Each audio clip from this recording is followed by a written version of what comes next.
আজকে রান্নার বিষয় হলো মুসুর ডালের বড়ার তরকারি। প্রথমে ডালটা ভিজিয়ে নেব। 4-5 ঘন্টা ভিজিয়ে রাখার পর সেটা মিক্সিতে পেস্ট করে নেব।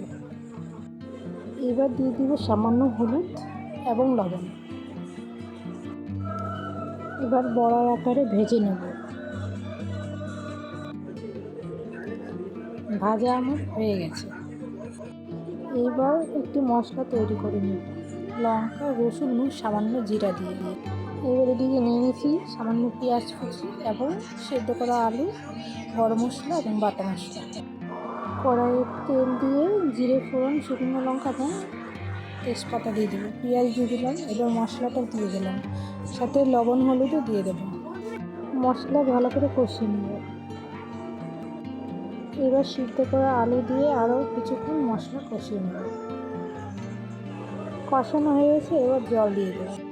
ঝোল ফুটে উঠেছে, এবার বড়াগুলি দিয়ে দেবো।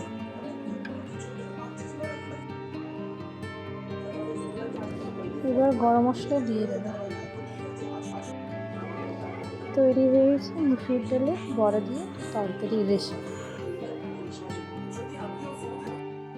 ভিডিওটি দেখার জন্য অসংখ্য ধন্যবাদ।